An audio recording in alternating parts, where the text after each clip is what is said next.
ইনকিলাব মঞ্চের আহ্বায়ক শরীফ ওসমান হাদী মারা গেছেন। ইন্না লিল্লাহি ওয়া ইন্না ইলাইহি রাজিউন। বৃহস্পতিবার সিঙ্গাপুরের একটি হাসপাতালে তিনি শেষ নিঃশ্বাস ত্যাগ করেন। বৃহস্পতিবার রাত 10:15টায় ওসমান হাদীর অফিসিয়াল ফেসবুক পেজে দেওয়া এক পোস্টে এ তথ্য নিশ্চিত করা হয়েছে। পোস্টটিতে লেখা হয়, ভারতীয় আধিপত্যবাদের মোকাবিলায় মহান বিপ্লবী ওসমান হাদীকে আল্লাহ শহীদ হিসেবে কবুল করেছেন।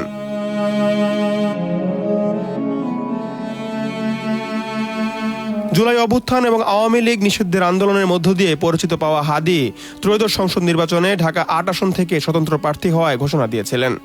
গত শুক্রবার 12 ডিসেম্বর গণসংযোগের জন্য বিজয়নগর এলাকায় গিয়ে তিনি আক্রান্ত হন। চলন্ত রিকশা থাকা হাদীকে গুলি করেন চলন্ত মোটরসাইকেলের পেছনে বসে থাকা আত্মাই।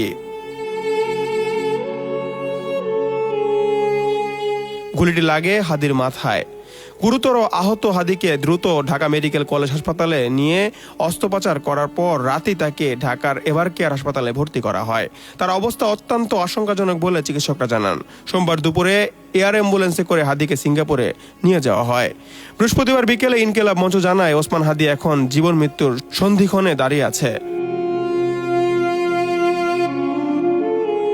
পরিবারের পক্ষ থেকে সিঙ্গাপুরেই অপারেশন করবার অনুমতি দেওয়া হয়েছে।